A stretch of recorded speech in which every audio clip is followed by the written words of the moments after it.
Aujourd'hui, on va parler ensemble de scientifiques qui font des choses un petit peu obscures, des scientifiques un peu spéciaux, des scientifiques qui ne reculent devant rien pour mener à bien leurs recherches, quitte à faire des trucs un petit peu douteux moralement, voire diaboliques ou criminels carrément. Je tiens quand même à vous prévenir vraiment, on va parler de trucs parfois un peu trash dans cette vidéo, ça va être un petit peu dégueulasse des fois, parce qu'il y a vraiment des gens qui font des trucs très bizarres. Donc si vous êtes un peu sensible de base, voilà, vous êtes au courant. Et même sans être très sensible, la plupart d'entre vous vont trouver forcément les histoires que je vais raconter un petit peu dérangeantes, c'est sûr. Les personnes dont je vais parler ont mené diverses expériences sérieusement malsaines, vraiment ultra bourrines. Si certaines de ces expériences ont pu faire avancer la science dans certains cas, les méthodes employées furent quelquefois immorales, cruelles, voire même encore une fois carrément diaboliques. Bien qu'il existe parfois des vidéos ou des photos des expériences en question, les histoires dont je vais parler seront imagées de façon un peu moins violente, histoire de rester tout public. Mais pour les plus curieux d'entre vous, je mettrai quelques liens dans la description, ok? Alors on va commencer par un scientifique dont les travaux en médecine ont été d'une grande importance dans le développement de la chirurgie à cœur ouvert, malgré des méthodes pour le moins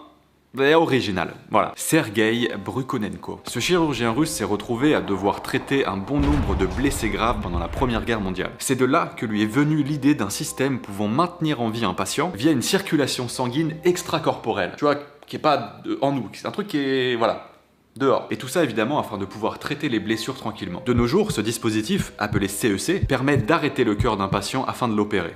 Tranquille. Mais évidemment sans que le patient ne meure.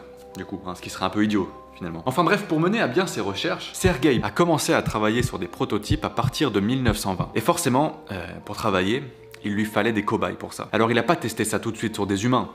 Non.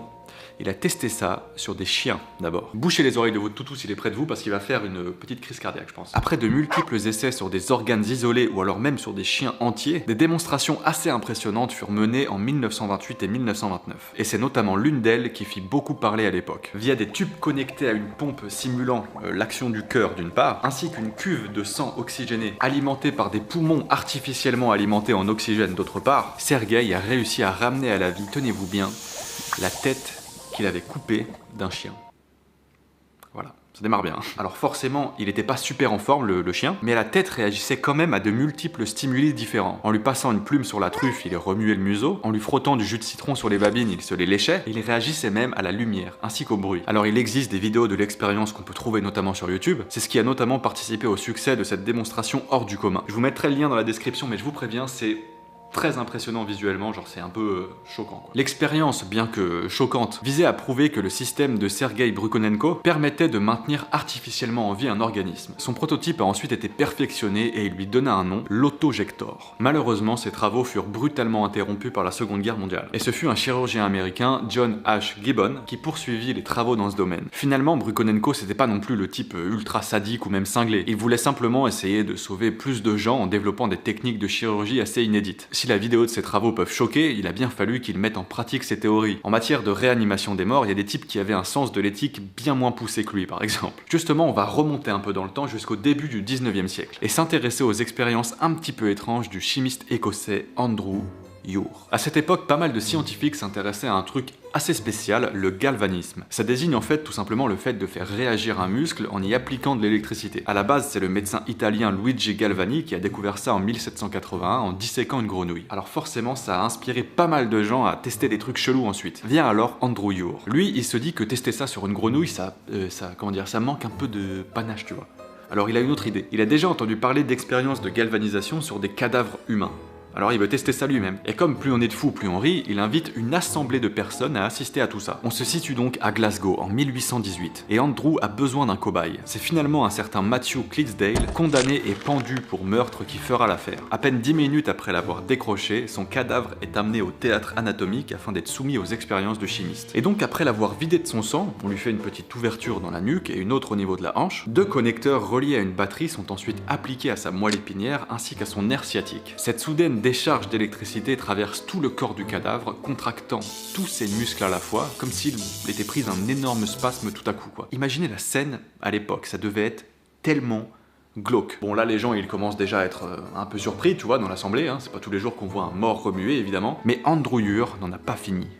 Non. En réitérant l'opération, mais en connectant cette fois les conducteurs au niveau de la cage thoracique du patient, il réussit à stimuler suffisamment le nerf phrénique pour provoquer un mouvement de respiration chez le cadavre. C'est bon, on est bien là? Un peu flippant, mais ok, pourquoi pas. Et attendez, parce que c'est pas fini. En mettant à nu le nerf orbitaire au niveau du front, il y applique donc le même dispositif, il adore ça, ces petits conducteurs et tout ça là, ce qui a pour effet de déformer le visage de Matthew, le faisant faire des grimaces horribles. Ça va? Son expression affiche différents sourires terrifiants alors que différents spectateurs n'en peuvent vraiment plus et quittent donc précipitamment la pièce. L'un d'eux perdit même connaissance, carrément. Et en même temps, ça m'étonne pas du tout. Si l'expérience menée par le chimiste écossais était un petit peu gratuite, finalement, Andrew Ure eut une carrière prolifique dans des domaines aussi variés que la médecine, la chimie, l'astronomie et l'économie. Les travaux menés par différents scientifiques sur la galvanisation auraient surtout fait bouillonner l'imagination d'une jeune auteure de l'époque, Mary Shelley, pour écrire son tout premier roman, Frankenstein. Toute cette démonstration, bien que un peu glauque, on est d'accord, fut pratiquée sur une personne décédée. Et c'est l'étude du corps humain et la dissection des corps qui a toujours permis à la médecine d'évoluer. S'il s'agissait cette fois-ci du cadavre d'un condamné à mort, certains scientifiques de l'histoire n'ont, eux, pas du tout attendu le décès de la personne pour les soumettre aux expériences les plus horribles qui soient. Les personnes dont je vais parler à présent ont très clairement leur place au panthéon des criminels les plus terribles de l'histoire. Je vous préviens, vraiment ça devient de pire en pire. On va commencer par un médecin allemand tristement connu, Joseph Mengele. Mengele exerça comme médecin dans le non moins tristement connu camp d'extermination Auschwitz. Étudiant en médecine, il obtient un doctorat en anthropologie à l'université de Munich en 1935 et rejoignit ensuite le parti nazi en 1937. Après avoir exercé comme médecin militaire pendant la première partie de la Seconde Guerre mondiale, il rejoignit le camp d'Auschwitz-Birkenau début 1943 afin d'y mener des recherches génétiques sur des sujets humains. Le camp séparait les personnes en deux groupes. Ceux étant jugés aptes à travailler étaient mis au travail forcé, et les autres, comprenant une majorité d'enfants, de personnes âgées et de femmes enceintes, étaient envoyés dans les chambres à gaz. Et c'est dans ce groupe spécifiquement que Mengele choisissait ses cobayes pour ses expériences. Ça devient de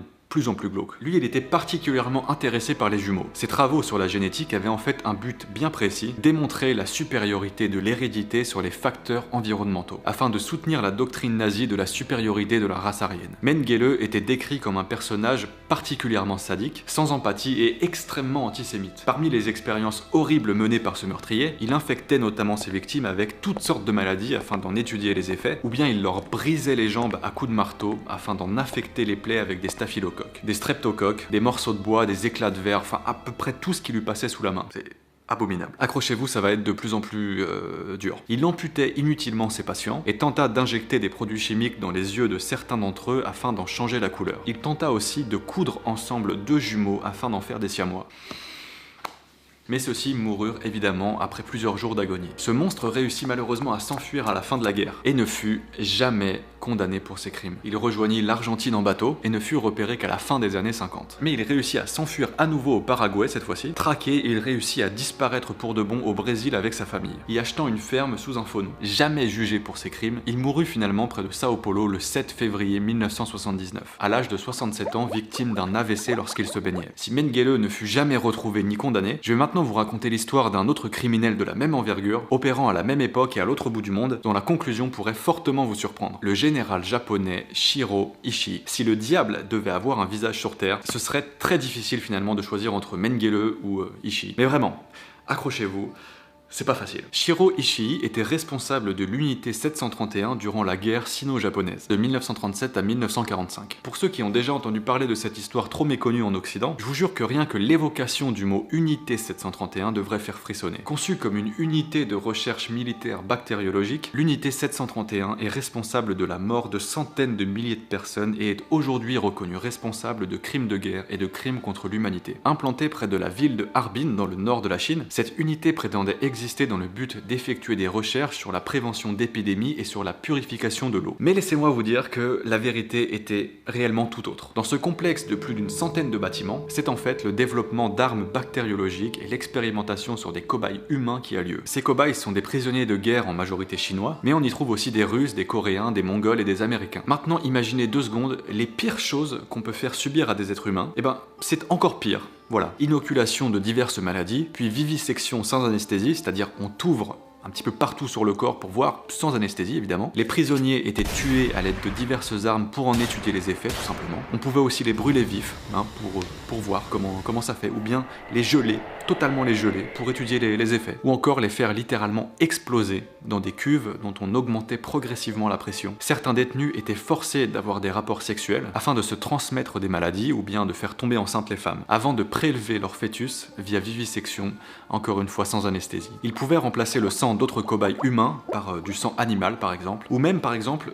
remplacer le sang d'un humain par de l'eau salée pour voir ce que ça fait. Bref, c'est fou quand même. On faisait subir toutes sortes d'horreurs complètement inimaginables à ces pauvres gens. En dehors du centre, des largages aériens sur les villages environnants ont déclenché de grandes épidémies de peste, de choléra ou d'anthrax. Si le nombre de victimes au sein de l'unité 731 se trouve entre 3000 et 10 000 personnes, on estime que 400 000 personnes sont mortes de ces épidémies aux alentours du centre. À l'origine de ce massacre abominable, Shiro Ishii fut arrêté à la fin de la Seconde Guerre mondiale, ainsi que les autres officiers de l'unité 731. Maintenant, accrochez-vous, vous n'allez pas en croire vos oreilles. Shiro Ishii conclut alors un pacte avec le général américain Douglas MacArthur. En échange de ses recherches, les recherches de Shiro Ishii, eh bien ce dernier, ainsi que tous les membres de son unité, obtiennent l'immunité.